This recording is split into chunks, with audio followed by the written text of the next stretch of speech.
नाज़रीन आदाब, good morning जेन के प्रोग्राम लेकर हम आपकी खिदमत में हाजिर। जी हाँ, ये आपका पसंदीदा ब्रेकफास्ट शो है जो हम हर रोज सुबह 8 बजे लेकर आते हैं और 9 बजे तक हमारा साथ रहता है। और आज भी 1 घंटे का जो साथ है हमारा रहने वाला है इंशाल्लाह।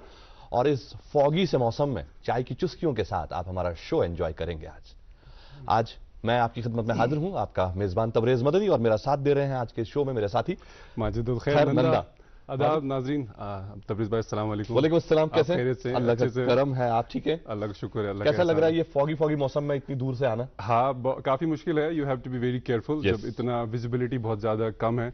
तो पहले तमाम नाजरीन को मेरा भी प्यार और खुलूस भरा आदाब, अस्सलाम वालेकुम और खुश आमदीद। दूरदर्शन के श्रीनगर स्टूडियो से हम लेकर आए हैं आपका मनपसंद प्रोग्राम गुड मॉर्निंग JNK। जैसे तबरेज भाई आप कह रहे थे कि सुबह और ये फोरकास्ट भी है कि 31 दिसंबर तक फिलहाल जो मौसम है काफ़ी फॉगी रहने वाला है, डेंस फॉग है।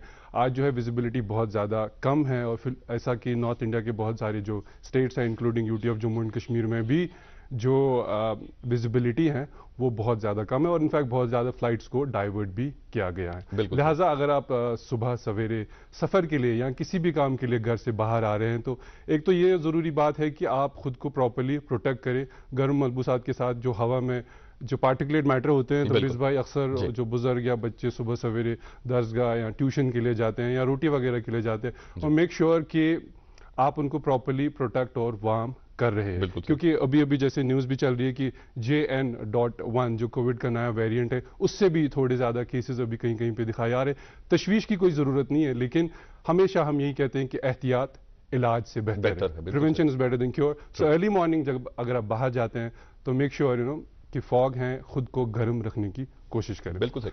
और आज सुबह मैं जब घर से चला, हालांकि मौसम बहुत ठंडा है, बहुत ज्यादा सर्दी है और आने वाले दिनों में यही माना जाता है कि 31 तक ये मौसम ऐसा ही रहने की पेशेनगोई की गई है। लेकिन आज सुबह जब मैं चला तो एक थॉट मेरे जहन में आया जो मैं आज आपके साथ शेयर करूंगा कि there is no definition for a good day और a bad day.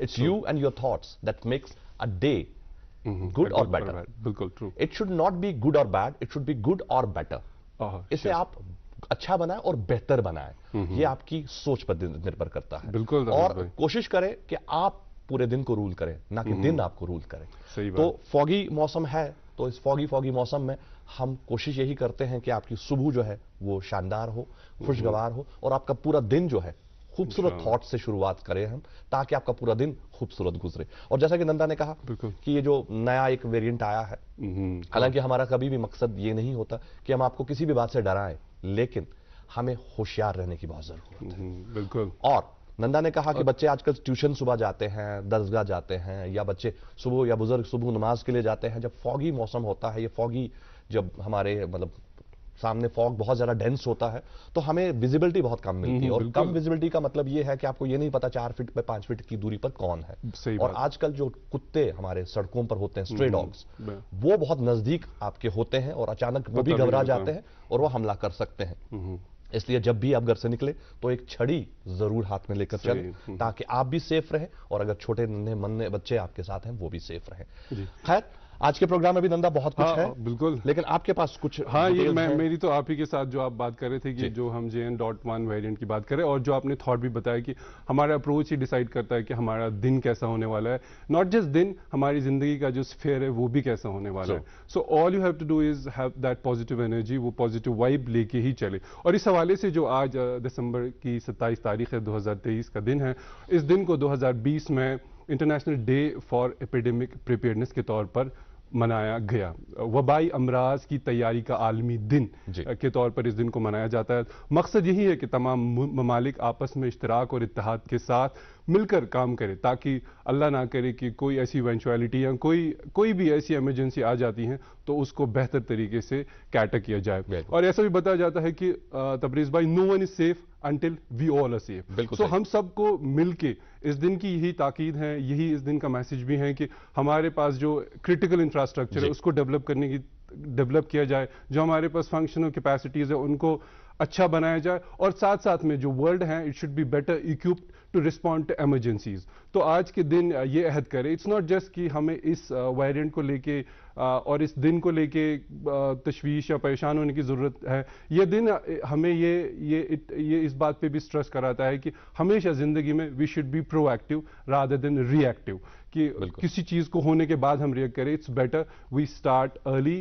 N early bird catch the worm, it's better we be prepared, और प्रिपरेशन के साथ ही हम किसी भी इवेंचुअलिटी को तबरेज़ भाई अच्छे से कैटर कर सकते हैं। बिल्कुल सही। तो इसलिए कोशिश यही करनी चाहिए कि हम हर लिहाज से तैयार रहें। हालांकि जब पैंडेमिक आया था, कोविड पैंडेमिक जब हुआ था, तो उसने एक बहुत अच्छी चीज हमें दे दी। उसने हमारा जो इंफ्रास्ट्रक्चर, मेडिकल इंफ्रास्ट्रक्चर है, उसे काफी बेहतर बना दिया। बिल्कुल, न सिर्फ हमारे मुल्क में बल्कि पूरी दुनिया में इस पर लोगों ने काम करना शुरू किया। सही बात। इस पर काम हुआ, बेहतर हुई चीजें, और आज हम वेल इक्विप्ड हैं। शायद आने वाले वक्त में, जैसा कि अभी माजिद ने भी कहा कि एक नया वेरिएंट सामने आया है, तो इस वेरिएंट से भी निपटने के लिए हम वेल इक्विप्ड हैं। अल्लाह ना करे ऐसा वेरिएंट फिर से आए, कुछ ऐसा हो, लेकिन हम तैयार हैं। इसीलिए जो माजिद ने कहा कि प्रोएक्टिव रहना बहुत जरूरी है, तो वो प्रोएक्टिव आज हम हैं। फिलहाल यहां बहुत सारी बातें हमने कर ली, लेकिन सोज़ो साज के बिना सुबह का आगाज मीठा नहीं लगता, क्योंकि सुबह जब चिड़िया चहकती है, वो भी एक बहुत ही प्यारा सा साज होता है जो हमारी सुबह की शुरुआत करता है। तो हमारे इस प्रोग्राम का भी आगाज एक बहुत ही प्यारे से कलाम से होता है। आज भी एक बहुत ही खूबसूरत सा नजराना हमने तैयार रखा है आप सबके लिए, सुनीता दरबान की आवाज में। तो आइए आगाज में महसूस होते हैं इस प्यारे से कलाम से।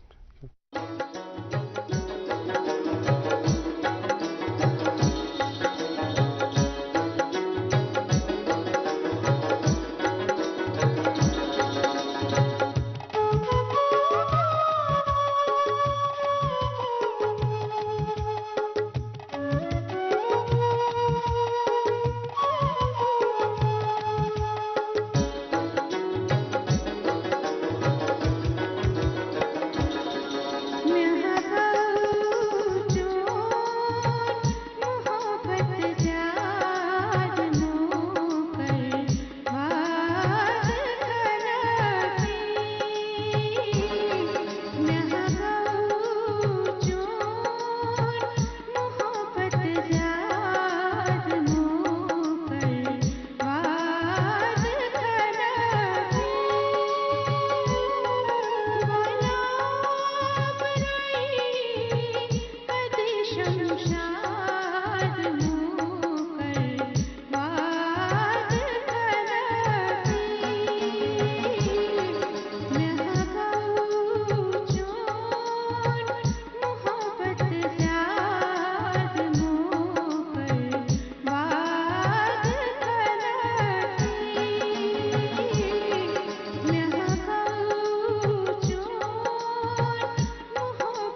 नाज़रीन वेलकम बैक। आप देख रहे हैं अपना मनपसंद breakfast show good morning J&K और ये खूबसूरत सा नगमा हमें उम्मीद है कि आपको पसंद आया होगा।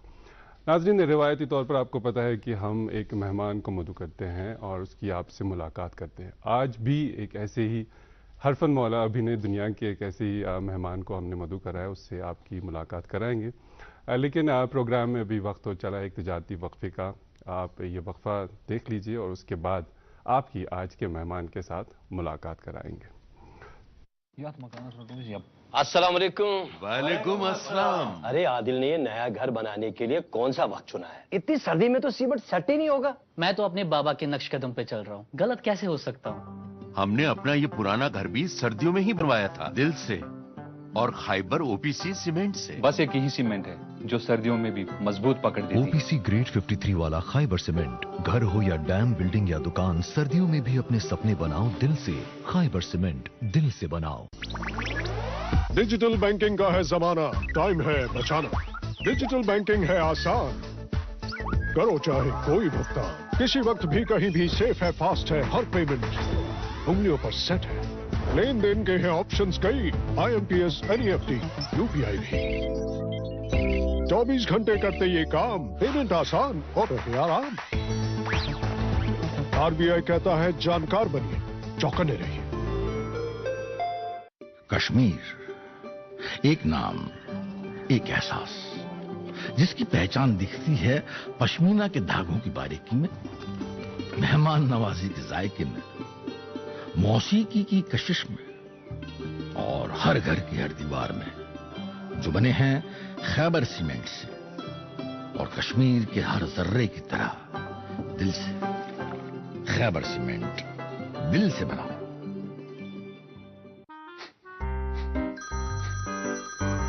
सर आपका KYC अपडेट करना है, नहीं तो अकाउंट और ATM कार्ड ब्लॉक हो जाएगा। होशियार,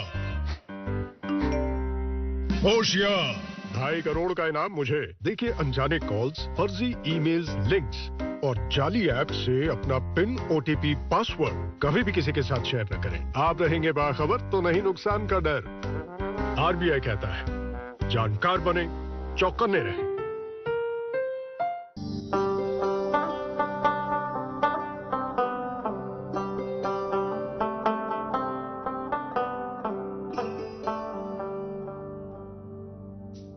गटि मंजन यी जुन गाश, अस रूजिन पगहच आश, अस रिश्तन बरहव गोड,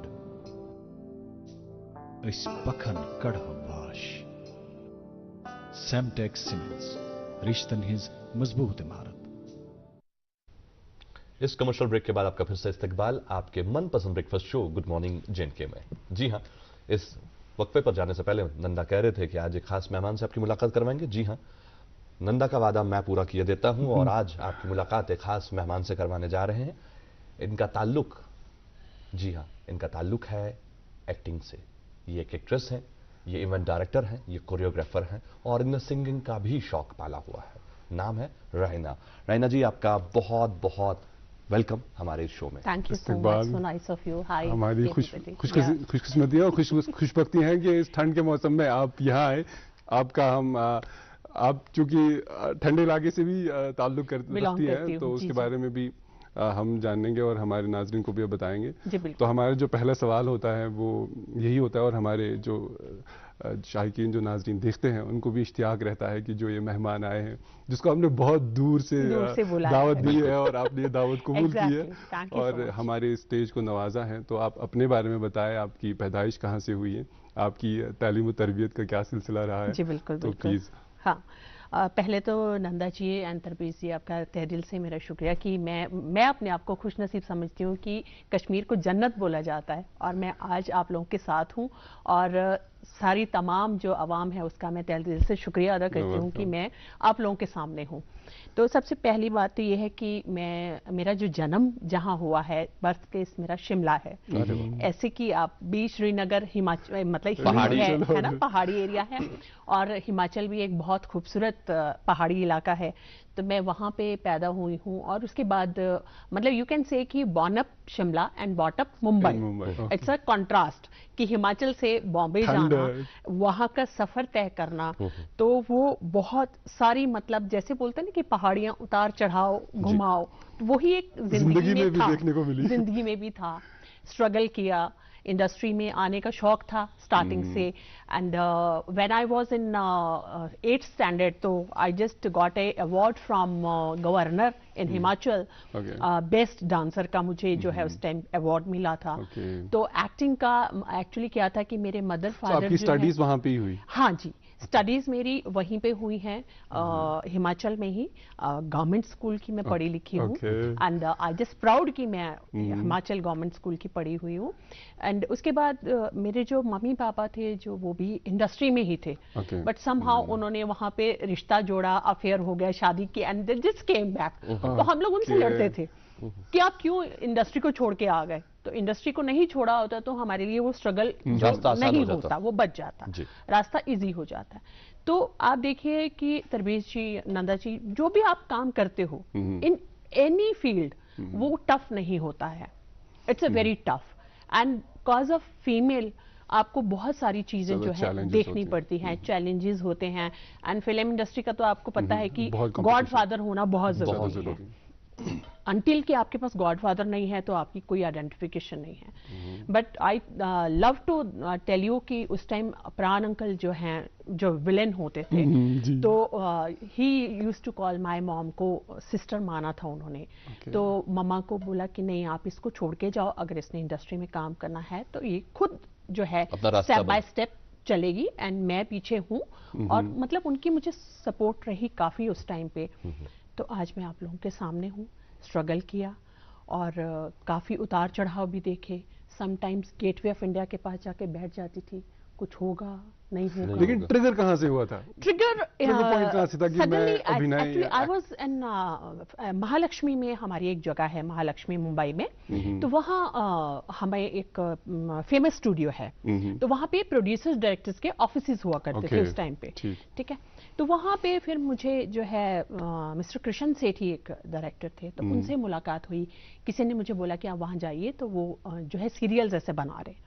ऐसे चलिए मैं जाती हूँ, तो मैं अपने फोटोग्राफ्स लेके चली गई। तो बस वहाँ पे उन्होंने पिक्स देखी मेरी, तो उन्होंने बोला कि आपकी हाइट अच्छी है। तो basically actually it's a plus point for all Kashmiris कि मुझे सारे ये सोचते कि मैं कश्मीरी हूँ। तो ही जस्ट, आप कश्मीर से आई हैं? आई सेड नहीं सर, मैं कश्मीरी तो नहीं हूँ, बट मैं हिमाचल से बिलोंग करती हूँ, द पार्ट ऑफ आजू बाजू में है। बिल्कुल।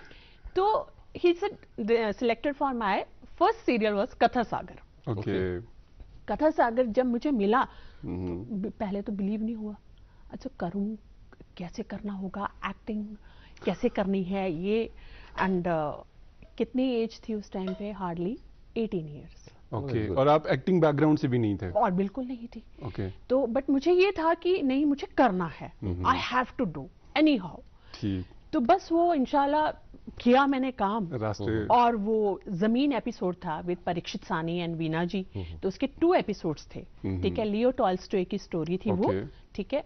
तो उसमें वो क्लिक कर गया, उस टाइम पे क्लिक कर गया, तो फिर मुझे पीछे मुड़ के देखने की जरूरत नहीं पड़ी। रैना जी, आपने बात की कि आपके मम्मी पापा इंडस्ट्री से ही थे, इंडस्ट्री छोड़ के आए थे। जी जी जी। क्या आप में जो ये इंडस्ट्री की तरफ रुझान था या इंडस्ट्री की तरफ जो लगाव था, ये इसी वजह से था कि मम्मी पापा ऑलरेडी इंडस्ट्री में थे, या फिर उनको साइड में रखते हुए भी आपको ये लगता था कि नहीं, मैं इंडस्ट्री के लिए बनी हूं? नहीं, when I was in schooling, ना I'm doing my schooling and all ना, तो I used to play acting, dancing, singing, तो वो एक जीन्स में आपको पता है वो होता है, अकॉर्डिंग टू चाहे पेरेंट्स आया हो चाहे बाय बर्थ आया हो, तो वो आपके जीन्स में होता है सारी चीजें। तो अकॉर्डिंग टू दैट कि चलो मम्मा पापा भी थे, बट ये था मम्मा बोलते थे जॉब करोगी, आई सेड नो, जॉब नहीं करनी है। अच्छा।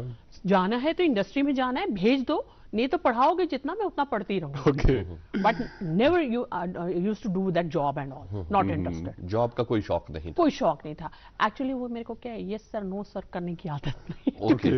हाँ, एक पर्सनालिटी होती है हमारी, तो नेचर है कि love to do independently what I wanted to do, that's it. जिस वक्त आपने इंडस्ट्री में कदम रखा, हालांकि इंडस्ट्री में कदम रखना, और बहुत सारे लोगों का यह भी मानना है कि मुंबई एक ऐसा शहर है जो अगर अपना ले तो वो छोड़ता नहीं है, और अगर वो ना अपनाए, आप कितनी भी कोशिश करो, आप वहां टिक नहीं पाते। जब आपने इंडस्ट्री में कदम रखा, हालांकि आपके मम्मी पापा का तो थोड़ा सपोर्ट था ही, बिकॉज प्राण अंकल की भी बात आपने करी कि प्राण अंकल थे वहां। जी, प्राण जी थे। प्राण जी के अलावा जो स्ट्रगल करना पड़ा वो कितना था? That is very tough. Sometime तो आप यू कांट बिलीव दैट कि मैंने 5 दिन वहां पे भूखे भी काटे, कॉज ऑफ दैट कि फीमेल थी मैं, तो जिनके पास मैं एज ए पेइंग गेस्ट रह रही थी, तो जब स्ट्रगलर थी, जब पैसा होता था तो मैं पैसा दे देती थी उनको, और जब मतलब पैसा नहीं होता था तो मतलब दे कांट इवन आस्क कि आपको चाय भी पीनी है या नहीं पीनी है। तो वो जो टाइम आप निकालते हो ना चीजों के लिए, वो आपको तोड़ते नहीं हैं, वो आपको और स्ट्रांग बनाते हैं। तो आई सेड नो रायना, अरे यार नहीं खाया 5 दिन खाना, कोई बात नहीं, लड़ना है और लड़ो। जो आपका गोल है वो you have to achieve that. क्योंकि मेरे पापा का, to be very frank, when I was in 4th standard तो पापा का डिवोर्स हो चुका था। तो मम्मा ने जो है हमें सपोर्ट दिया सारा, मतलब मम्मा, बाप भी, भाई भी सिंगल पेरेंट, और दोस्त भी। तो मामा नहीं, जाओ लड़ो दुनिया में, बस एक ध्यान रखना कि ये दामन को संभाल के रखो। बाकी उतना मैं प्राउड करती हूँ अपने बच्चों पे कि आप जस्ट मूव ऑन। तो उस तरह का जो एक मम्मा का सपोर्ट था, तो वो हमें मतलब टूटने नहीं देता था कि नहीं यार, अगर मैं टूट जाऊंगी या मैं भटक जाऊंगी तो मेरे मम्मा का या उनका क्या होगा, जिन्होंने सपने देखे हैं मेरे साथ। और उनका भरोसा जो है वो यकीन रखे हैं कि मेरी बेटी निकली है। तो वो जो टाइम था तरबेज जी, इट वाज टफ भी था और एक सिखाने वाला भी था कि दुनिया कैसी होती है, वो भी पता चलता था, एंड आपको एक रास्ता भी मिलता है। और अपने लिए लड़ना जरूरी है। अपने लिए तो जैसे रहना मैम आप कह रही थी कि 15 years you have been as an actor, तो आज भी जब हम बड़े बड़े एक्टर्स की स्टोरी सुनते हैं तो उनके पीछे भी यही स्टोरी होती है, उन्होंने बहुत ज्यादा स्ट्रगल करा होता है। कभी ऐसे एक्टर्स हैं जो रोड पे सोए हैं, तब जाके आज बड़े स्क्रीन पे आते हैं, मल्टीप्लेक्सेस में आते हैं। तो सो इन 15 साल की जर्नी में ऐसा क्या मोटिवेशन है, ऐसा कौन सा स्ट्रॉन्ग चैलेंज था, या आज भी जो यंगस्टर्स आपको देख रहे हैं जिनके अंदर ये एम्बिशन है, वो ख्वाबों की दुनिया मुंबई में जाना चाहते हैं, आपकी what is it that kept you steadfast? नहीं, बिल्कुल नंदा जी, मैं आपको सहमत हूँ आपकी बात से। एक्चुअली क्या है, आज के स्ट्रगल में और जब हम स्ट्रगल कर रहे थे, फर्क बहुत है, बहुत, there is lots of difference. आज जो है एक एक्टर आता है, वो हाथ में मोबाइल होता है, वहां बॉम्बे में फ्लैट होता है, गाड़ी होती है, पेरेंट्स उनको सपोर्ट करने होता है, मतलब they are very strongly from money side and all, right, and they easily they can manage the things, right. और हमें क्या होता था उस टाइम पे, टीवी मीडिया सिर्फ डीडी होता था। बिल्कुल सही, ठीक है।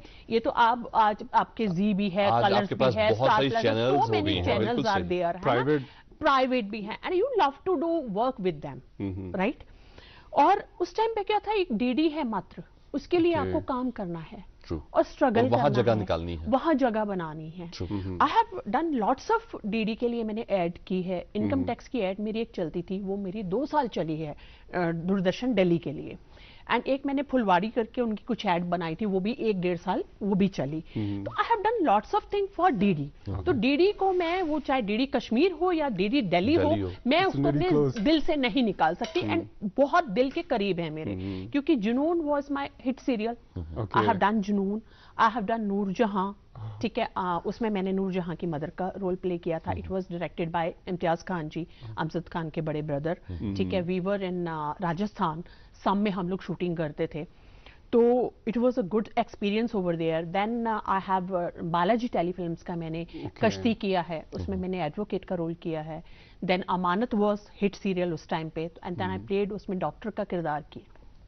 तो करते करते सो मैनी टेलीफिल्म्स मैंने की हैं डीडी के लिए। दरो दीवार की है, आपका कश्मीरी बेस्ड एक सीरियल किया है साई देवदार के, उसमें मैंने पंडिताइन का रोल किया था, वो पूरे पहन के उनका कस्टम।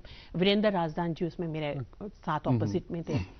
तो वो एक मजा आपको जो उस टाइम पे आता था ना, आज थोड़ा सा मतलब एक्टिंग का भी जो शूटिंग का भी जो है ना ट्रैक वो थोड़ा चेंज हो चुका है। पूरा एनवायरनमेंट चेंज हो चुका है। और अब तो ये भी नहीं रहा कि आप डिपेंडेंट हैं कि किसी एक पर्टिकुलर चैनल पर। अब तो आज आपके हाथ में मोबाइल फोन है, तो आप सोशल मीडिया के थ्रू जो अपना टैलेंट है उसे दुनिया के सामने लाते हैं। और जब पुराना जमाना था तो दूरदर्शन का सीरियल दुनिया के बहुत ही कम लोग देख पाते थे, कुछ कंट्रीज में दूरदर्शन देखा जाता था। लेकिन आज की डेट में आपका सोशल मीडिया जो है दुनिया के कोने कोने में, जहां पर किसी के हाथ में मोबाइल है तो वो आपको देख पाता है। और अगर आपके पास टैलेंट है तो आपको सराहा जाता है और आपको प्यार दिया जाता है। चीजें आसान हो गई, बहुत इजी हो गई। और इस आसानी में और उस मुश्किल में जो वो मिठास थी उसके बारे में कुछ बताएं। एक्चुअली मैं आपको बताऊं, मिठास कहीं ना खो सी गई इत्तेफाक करते हैं हम इस पे कि वो थोड़ी सी खो गई है। आप सोचिए कि जब हम लोग शूटिंग करते थे ना तो एक सेट पे डायरेक्टर आते थे तो all artist were used to stand up. बिल्कुल, mark of respect, lots of, because कि he is a captain of ship, yes, right. And आज हाय बाय एंड गए जी, बिल्कुल सही, वाइंड अप, पैक अप। ठीक है, वो आर्टिस्टों में मतलब एक दूसरे के लिए भी उतना मुझे नहीं लगता कि एक दूसरे की रिस्पेक्ट वो करते हैं। कंपटीशन कहीं ना कहीं, ये competition cause of that cooperation और कोलैबोरेशन खत्म हो गया, ज्यादा मॉडर्नाइज हो गए। रिस्पेक्ट हमने कहीं अपनी खो दी है। ओके। क्योंकि वो एक जो मजा आता था ना कि आना, hello sir, good morning sir, ये सर, वो सर, हाय एंड बाय, बिल्कुल सही, आज वो हो गया है। बिल्कुल सही। आपने इस मिठास पे बात की है तो इस मिठास पर और भी मजीद बात करेंगे, लेकिन यहाँ वक्त हो चला है एक तिजारती वक्फे का। जी हाँ, एक कमर्शियल ब्रेक के लिए रुकेंगे, ब्रेक के उस पार बात को आगे बढ़ाएंगे आज की हमारी मेहमान के साथ। कहीं जाइएगा मत।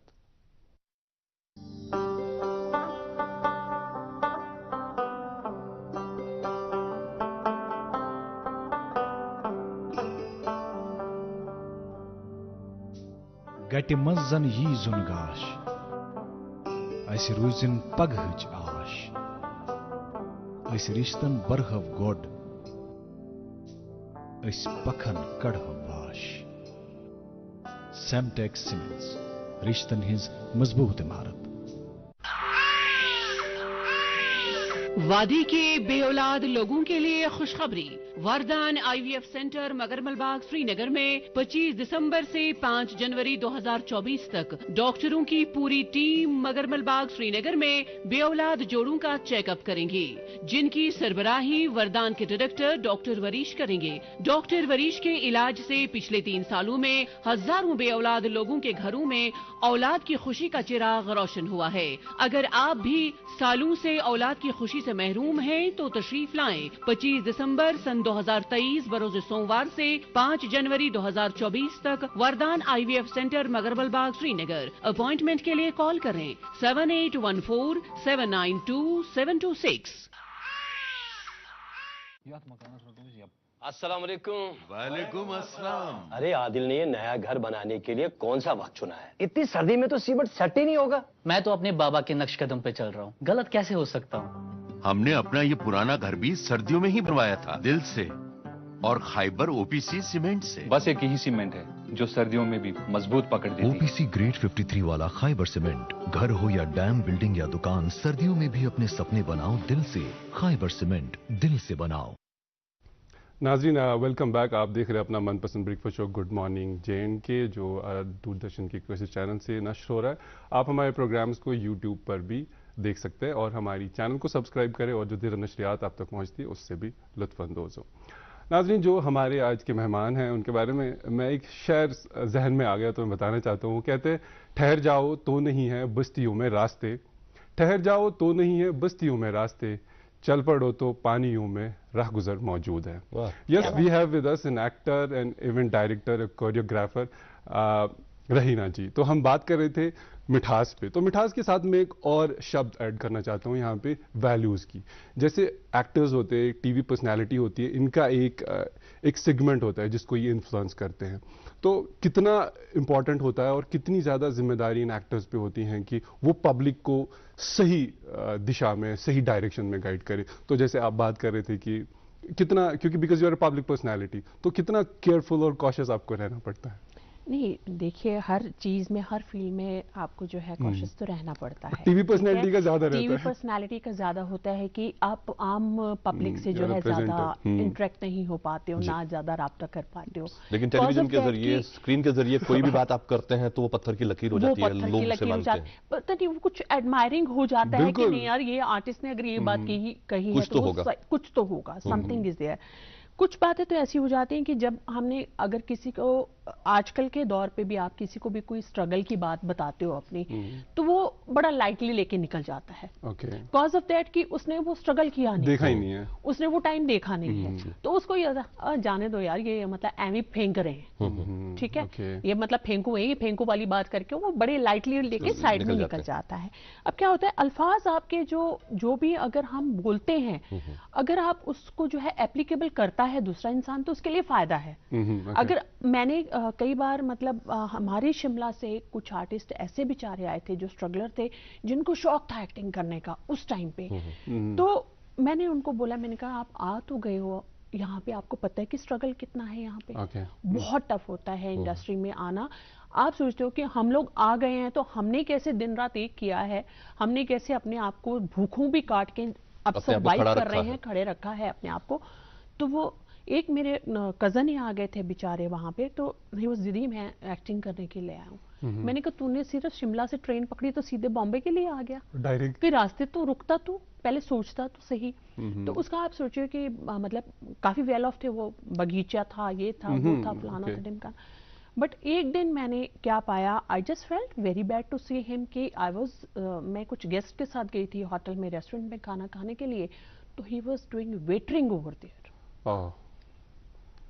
जिंदगी एक नया सबक सीखने को मेरे ख्याल से मैम मैं यहाँ एक ऐड करना चाहता हूँ, पैसे से आप ऑडियंस नहीं बना सकते, you can not be an actor कि पैसे देके, बिकॉज फाइनली आपको लोगों के सामने अपने टैलेंट को लेके जाना है। बिल्कुल। और कहीं ना कहीं फिल्म इंडस्ट्री ऐसी है, बॉम्बे शहर ऐसा है, वहां पर ऐसे भी लोग हैं जो करोड़ों लेकर आए तब भी खाली हाथ वापस लौटे, और कुछ लोग खाली हाथ आए और करोड़ों बनाए।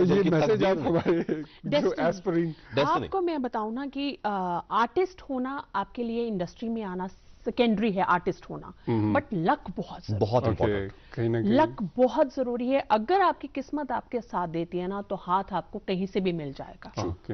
अगर आपको आपकी किस्मत नहीं साथ देती है, आप आज भी देखो कोई 20 साल से वहां स्ट्रगल कर रहा है, कोई 30 इयर्स हो गए हैं, still they are just doing struggling and all, they didn't get any kind of work, right? क्योंकि किस्मत का होना भी जरूरी है। वहां फर्स्ट किस्मत है आपकी, आर्टिस्ट आप कैसे, वो सेकेंडरी है, वो दूसरी बात आती है, वो सेकेंडरी है।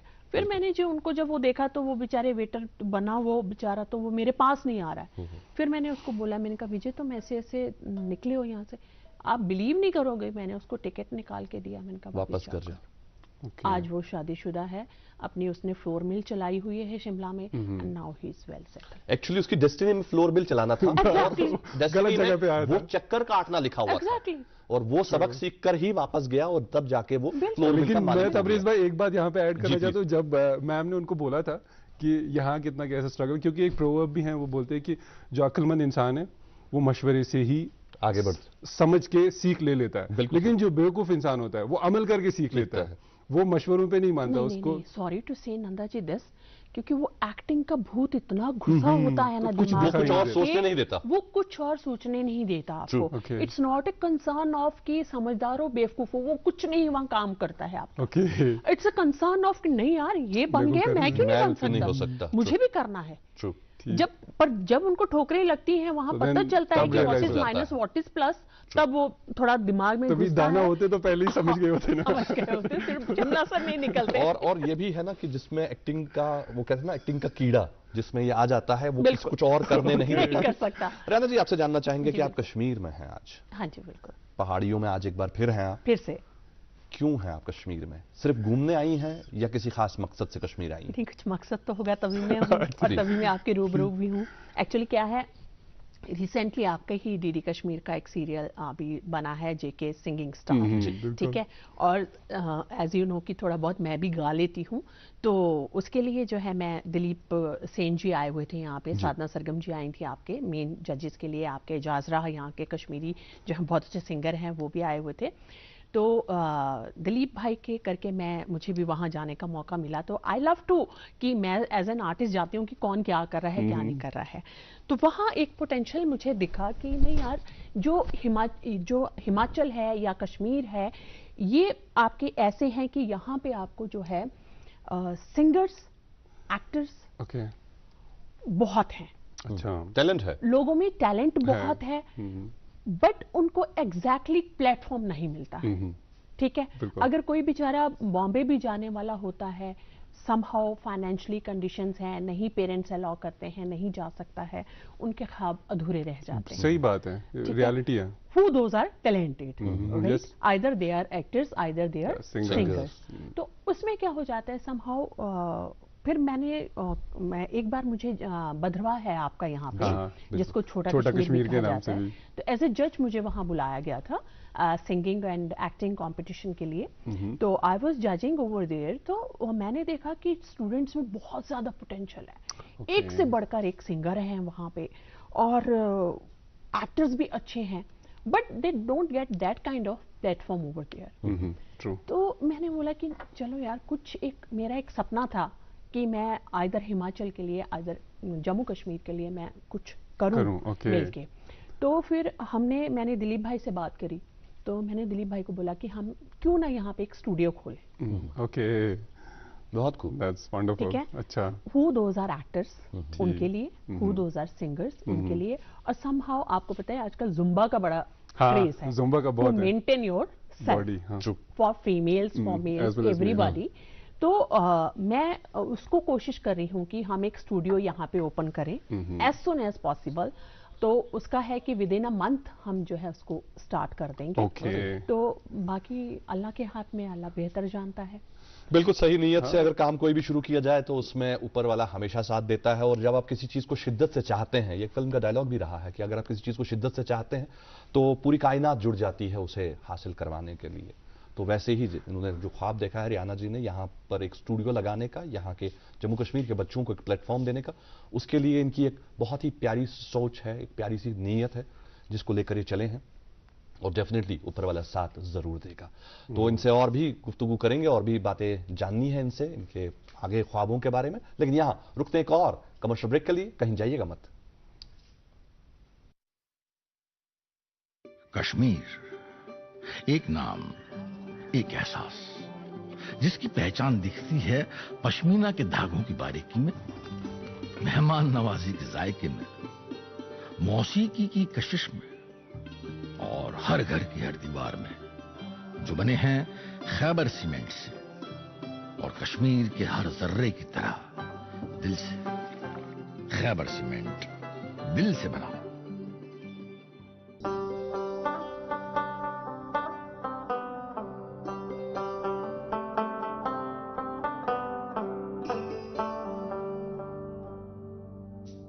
गटि मंजन यी जुनगाश, ऐसे रोजिन पगहज आश, ऐसे रिश्तन बरहव गोड,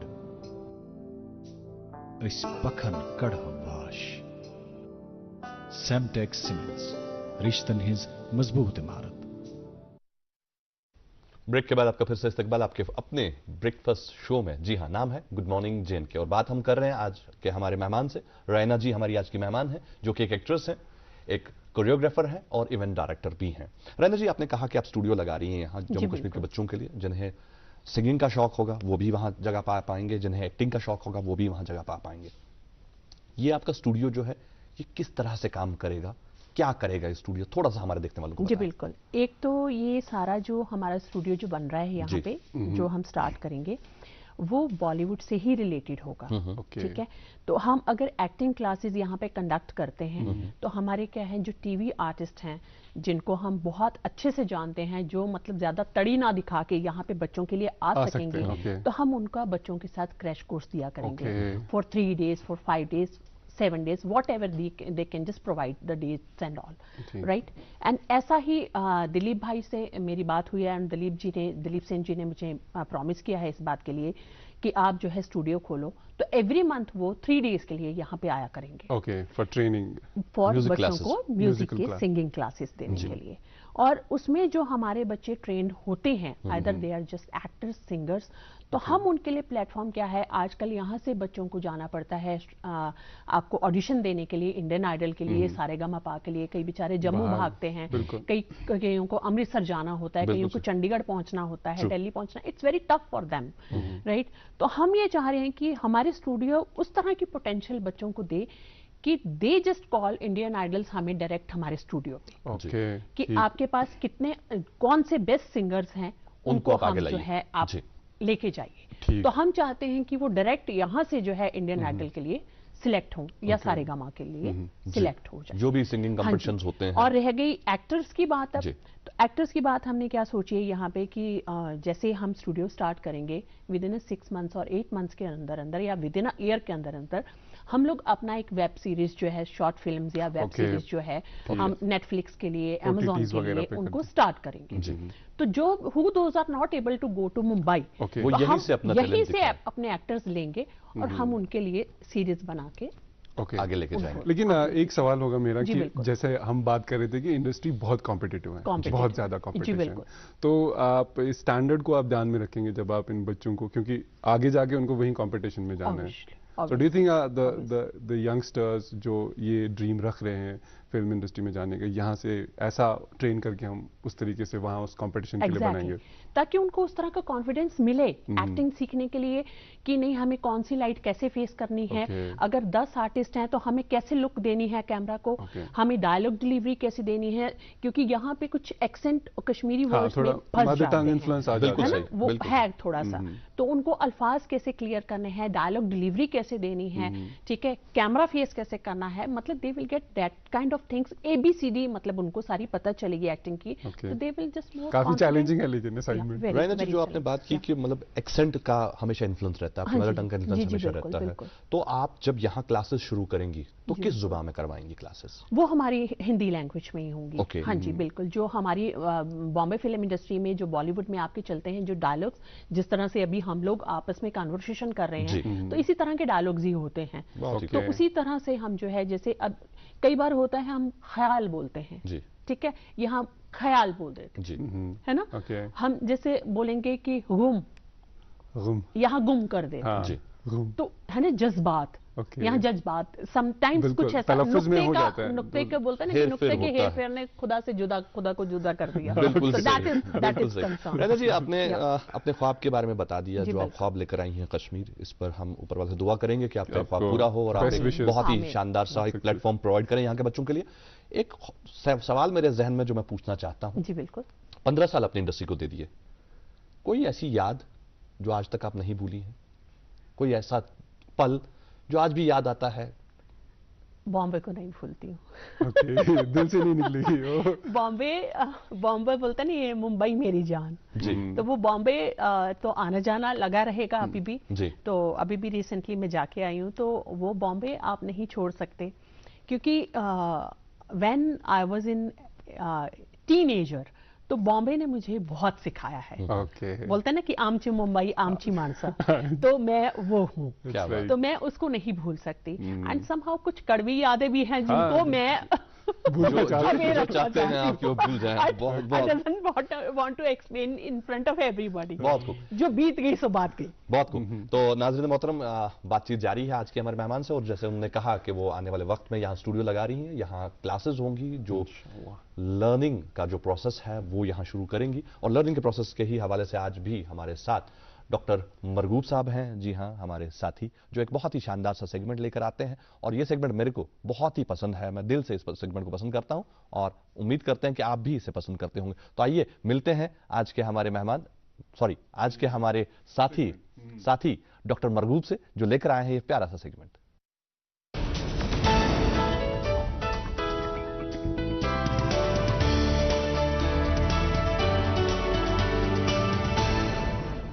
गुड मॉर्निंग, अस्सलाम वालेकुम, आदाब। बात करेंगे हम कॉम्पिटेंसी बेस्ड एजुकेशन की।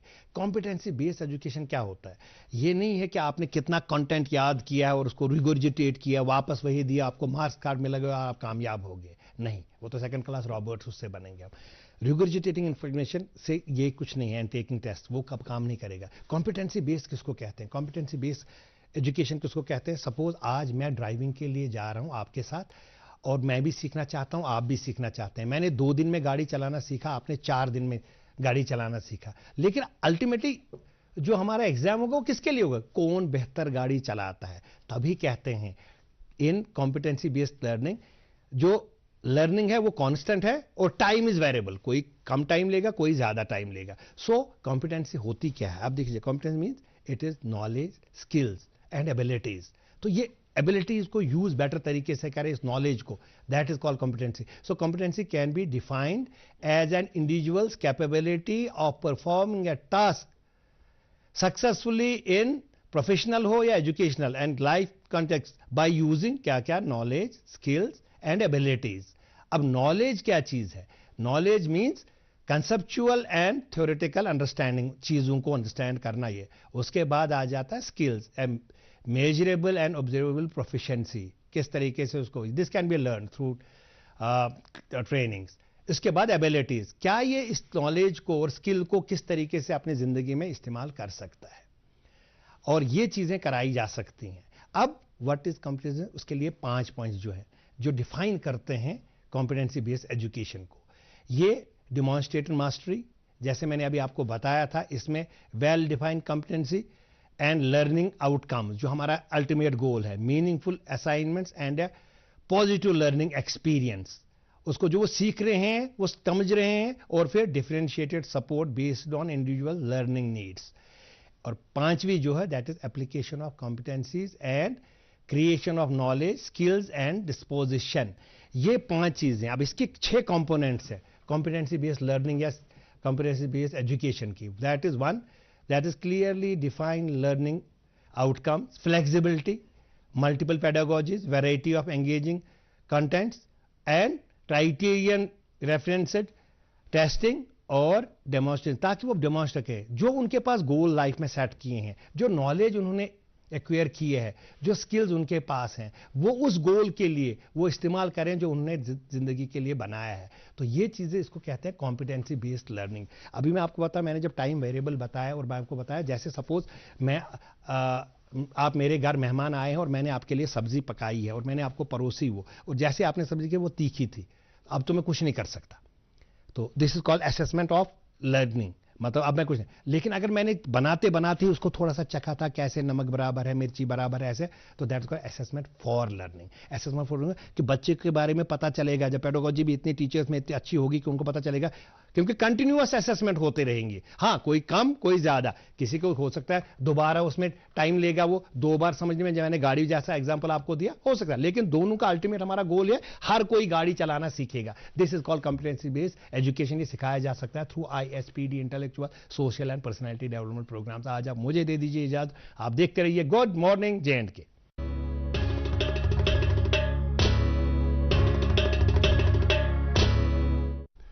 नाज़रीन, वेलकम बैक। शुक्रिया डॉक्टर तारिक मरगूब साहब। ये बात कर रहे थे कॉम्पिटेंसीज़ के बारे में। हर एक इंसान में अल्लाह ताला ने ये शर्फ दिया है कि हमारे अंदर कुछ एबिलिटीज़ है, कुछ पोटेंशियल्स हैं, उनको हम सामने रखें। बस मकसद ये होता है कि हम उनको जल्दी से पहचान लें, हमको ये पता चले कि हमारे अंदर क्या सलाहियतें हैं। तो आज जो हमारे मेहमान है रहीना जी हैं, she is an actor and event director and choreographer. तो मैम, मेरा इसी से लेके आपको एक सवाल है कि बहुत सारे बच्चे हैं जो इनहेरिटेड, उनको बचपन मतलब पैदाइशी उनके अंदर अल्लाह ने ऐसे हुनर और ऐसी सलाहियतें दी होती हैं कि वो इस डोमेन में, एक्टिंग की डोमेन में बहुत अच्छा कर सकते हैं, लेकिन उनको पता नहीं होता कि हमारे अंदर ये। आज भी जैसे हम बहुत सारी यंगस्टर्स हैं जो हमें देख रहे होंगे, जो एस्पायरिंग है, what does it takes to be an actor? कोई ऐसी स्पार्क या कोई ऐसी चीज जो उनके अंदर हो कि उनको, मैं कह रहा हूं कि मैं एक्टिंग के लिए जाना चाहता हूं, बट कुछ ऐसी चीज है, कोई ऐसी पैरामीटर्स हैं जिससे एक इंसान खुद को इवैल्यूएट करके कि क्या मैं इस डोमेन में या इस इंडस्ट्री में जाने के लायक हूं या नहीं हूं? नहीं, वो तो देखिए मैं आपको बताऊं नंदा जी, वो आपको जो है खुद ही अपने आप से ढूंढना होता है। ठीक है, कि जब मैंने एक्टिंग की थी, मैं आपको एक किस्सा सुनाती हूँ कि मैंने एक राजस्थानी मूवी की है, हिवड़े सुदूर मच्चा। ठीक है, दिल से दूर मत जाओ। ठीक है, हिवड़ा मीन्स दिल। तो वी वर इन उदयपुर में हमने 40 डेज का शेड्यूल था हमारा। तो my self, Raza Murad ji and Shakti Kapoor जी, हम सिर्फ 3 आर्टिस्ट मुंबई से थे, बाकी वहाँ के राजस्थानी लोकल आर्टिस्ट थे। तो मुझे अब राजस्थानी लैंग्वेज नहीं आती है, बट वो है कि एज एन आर्टिस्ट आपको एक एग्जाम है, you have to be right. तो फिर और मैंने फर्स्ट टाइम अपनी लाइफ में एक ठकुराइन का किरदार किया एंड वो नेगेटिव कैरेक्टर और राजस्थानी ठकुराइन, और ऊपर से वो राजस्थानी दैट वो बोरला एंड वो पूरा पल्लू वल्लू स्टाइल से lehenga choli and you know Rajasthani costume is very heavy costume and very colourful also. तो मैं मेकअप करवा रही थी, तो आई यूज टू मेरे मेकअप दादा से कि दादा मैंने कभी वो तो किया नहीं है नेगेटिव कैरेक्टर, तो वो कैसे लाना है, कैसे लाना है, बुरा बनना है मतलब कैसे बनना है? तो रायना जी एक्टर हो जाएगा, और वो मेकअप कर रहे। आई सेड चलो ठीक है, तो वो मेकअप किया उन्होंने, तो कॉस्ट्यूम दादा आ गए, मैम आपका ये लहंगा चोली है। आई सेड पहनती हूँ, तो वो जैसे पहना तो खुद ब खुद 50% ठकुराइन अंदर आ गई, अंदर आ गई। तो मैंने कहा ये चलो अच्छी बात है। अब मैंने उनको बोला कि हेयर ड्रेसर को, मैंने कहा आप वो सारी राजस्थानी जो फीमेल्स है वो यहाँ तक घूंघट काटती हैं, ठीक है, तो मैंने कहा आप मेरा जूड़े के ऊपर ही रखो, वो थोड़ा एलिगेंट भी लगेगा और वो थोड़ा, मैं जब पल्लू ऐसे रखूंगी तो वो बड़ा स्टाइलिश लगेगा। फिर मैं सेट पे रेडी होके गई, तो मेरे कुछ एक्सप्रेशंस उन्होंने लेने थे, तो आई सेड चलो देखते हैं। हम जब सेट पे जाते हैं तो पहले कैमरे को सजदा करते हैं, डायरेक्टर को सजदा, इट्स अ रिस्पेक्ट की हमारी रोटी रोजी है। मैंने किया, ऊपर वाले को याद किया, मैंने कहा अल्लाह मालिक है, जो होगा देखा जाएगा। देन ही सेड रायना जी एक लुक कनिंग सी देना और कनिंग सी स्माइल देना। आई सेड ऐसे किया मैंने, ऐसे करने के बाद ये आई सेड ठकुराइन आ गई। तो it's not a matter of, वो आपको खुद में खोजना है कि आप में कितनी कैपेबिलिटी है या आप में क्या एबिलिटी है कि आप इधर वेरी गुड डांसर बन सकते हो या आप सिंगर बन सकते हो या आप एक्टर बन सकते हो। हर्ड मेंटालिटी लेके नहीं चलना कि सारे एक्टर बनने चले, भेड़ चाल तो हो नहीं सकती। उसने देखा तो वो चल गया, आपने देखा, मैंने देखा, नहीं जी ये बन रहे हैं, नंदा जी ये करे तो मैं भी करूंगी। It's not concern of that, आपको पहले पता होना चाहिए आपके अंदर क्या है उसको निकालना। बिल्कुल सही। रायना जी आपकी फैमिली में आपके मम्मी पापा इंडस्ट्री से जुड़े थे, तो आप भी जुड़ गई। आपके बाद आपकी फैमिली में, एक तो पहले जानना चाहेंगे आपकी फैमिली क्या है, और क्या आपके बाद आपकी फैमिली में किसी ने इस चीज को ऑप्ट किया? नहीं, एक्चुअली मम्मा की डेथ हो गई 2006 में। देन सबसे बड़े वाले ब्रदर थे, वो सडनली मामा के साथ ज़्यादा करीब थे, तो वो 2007 में उनकी डेथ हो गई। तो अब मैं हूँ, तो मुझे लेके इंडस्ट्री में कोई गया नहीं है। एक ब्रदर हैं, वो ही इज रिजाइडिंग इन हिमाचल में ही हैं वो, तो वो अपनी फैमिली के साथ वहाँ रहते हैं। तो हमारा कभी आना जाना, टाइम आपको पता है फिल्म वालों को नहीं टाइम मिल नहीं पाता है, तो बस कभी राब्ता होता है, टेलीफोनिकली बात होती है तो होती है, बट मुझे देख के जो है कोई इंडस्ट्री में उसके बाद कोई गया नहीं। एक छोटी सिस्टर है, she is running her restaurant, तो वो अपना काम करी है, मतलब एवरीबडी सेटल, बट इंडस्ट्री में कोई नहीं गया। लेकिन अब कश्मीर से अब कश्मीर से मैं सोच रही हूँ कि अगर अच्छे, उन्हें लेके हाँ, वही मेरी फैमिली होगी कि इट्स माय ड्रीम प्रोजेक्ट, कि ये मेरा ख्वाहिश थी कि मैं कुछ ना कुछ मैं ऐसा करूं कि जो बच्चे, हाँ, और एक बात मैं आपको और बताना चाहूंगी, सॉरी आपकी बात कटती है, कि जो बहुत अच्छे बच्चे होंगे एक्टिंग में या सिंगिंग में, बट वो उसको केपेबल नहीं है कि वो फीस हमें दे पाए, तो हम उनके लिए स्पॉन्सरशिप भी देंगे। अरे बहुत खूब, ठीक है, बट उनमें वो टैलेंट उस टाइप का होना चाहिए कि जो उनको इंडस्ट्री में जगह दिलवाए, उनको हम स्पॉन्सरशिप करें। तो ये मेरी एक दिली ख्वाहिश है कि मैं बच्चों के साथ जीना चाहती हूँ, और आइदर एक्टर्स की देखिए कोई एज नहीं होती, आर्टिस्ट की कोई एज नहीं होती। आई हैव बहुत है मेरे साथ, एजाज जी हैं, जावेद जी, हमारे साथ बहुत सारे एक्टर्स अभी जुड़ भी गए हैं, ठीक है। तो हम लोग प्लान कर रहे हैं कि बहुत जल्दी हम लोग जो है इनको लिफ्ट अप कर लें। बहुत खूब, आपने ये जो बात कही है अपने ड्रीम प्रोजेक्ट की, वो तो इंशाल्लाह बहुत जल्द मुकम्मल होने जा रहा है। क्या आजकल रैना जी किसी प्रोजेक्ट में इन्वॉल्व हैं? मुख्तसरन जानना चाहिए। नहीं, आज अभी रिसेंटली मैंने एक रोहान जो है सुष्मिता जी के बॉयफ्रेंड हैं, उनके साथ मैंने भद्रवा में ही एक आज़ादी फिल्म के लिए थोड़ा सा किया था, क्योंकि मैंने एक्टिंग को थोड़ा बंद कर दिया था due to cause of my mamma की डेथ के बाद। थोड़ा सा मैं हट गई थी उस चीज़ से। तो फिर जो डायरेक्टर थे वो मेरे जान पहचान के थे, नहीं मैम 4 दिन का काम है, प्लीज़ कर लीजिए, तो वो मैंने किया था। तो वो है कि बोलते हैं ना कि बंदर गुलाटी मारना नहीं भूलता। That's true. मैं एक्टिंग कैसे छोड़ सकती हूँ? बिल्कुल सही। ठीक है, तो प्रोग्राम का वक्त जो है बड़ा मुख्तसर सा होता है और पता ही नहीं चलता ये 1 घंटे का सफर कैसे खत्म हो जाता है। अभी आखिरी कुछ मिनट बचे हैं। मैं आपसे जानना चाहेंगे कि हमारे देखने वालों के लिए, खासकर जम्मू कश्मीर के बच्चों के लिए कोई मैसेज देना चाहेंगे आप आखिर में? बस मैं यही कहना चाहूँगी जम्मू कश्मीर पीपल कि मैं आई हूँ तो आप दिल से मुझे जो है एक्सेप्ट कीजिए और जैसे हम स्टूडियो खोलें तो आप आइए, जो भी आपका उसमें एक्टिंग करना है, आपने सिंगिंग करना है या जुम्बा क्लासेस आपने लेनी है तो उसके लिए हम आपके ताबेदार हैं और आपके लिए खड़े हैं और इंडस्ट्री आपके साथ है, तो उसके लिए आप आइए और तहे दिल से हम आपका इस्तकबाल करते हैं। Thank you so much. बहुत बहुत शुक्रिया रेहाना जी आज आपका इस स्टूडियो में आने का, यहाँ अपना कीमती वक्त हमें देने का और हमारे नाजरीन से बात करने का, और जो आप ख्वाब लेकर आई हैं जम्मू कश्मीर के बच्चों के लिए, उसके लिए तो हमारी तरफ से बहुत बहुत मुबारकबाद और बेस्ट विशेस कि ये ख्वाब जो है आपका बहुत जल्द मुकम्मल हो जाए और जम्मू कश्मीर के बच्चों के लिए ये प्लेटफॉर्म तैयार हो जाए। Thank you so much. यहाँ आने के लिए आपका बहुत बहुत धन्यवाद। Thank you so much. तो नाज़रीन मोहतरम, आज के प्रोग्राम में बस इतना ही। आज हमने आपकी मुलाकात एक खास मेहमान से करवाई और जो वो लेकर आई हैं जम्मू कश्मीर के बच्चों के लिए वो बहुत ही शानदार होने जा रहा है, जैसा कि उन्होंने कहा। तो आज के शो में बस इतना ही। उम्मीद करते हैं कि आज का ये घंटे का सफर भी आपने पसंद फरमाया होगा और आज से आप इस चीज को ध्यान में रखेंगे कि बहुत जल्द यहाँ एक बहुत बड़ा स्टूडियो बनने जा रहा है जहां पर इंडस्ट्री से बड़े बड़े नाम जुड़े हुए होंगे जो आपके बच्चों को एक नया प्लेटफॉर्म देंगे। बिल्कुल। तो उसकी उम्मीद रखें और इसमें इनका साथ जरूर दें। तो आज हमें इजाजत दें, इंशाल्लाह कल सुबह आपसे होगी मुलाकात ठीक 8 बजे। तब तक के लिए आपका और हमारा अल्लाह हाफिज।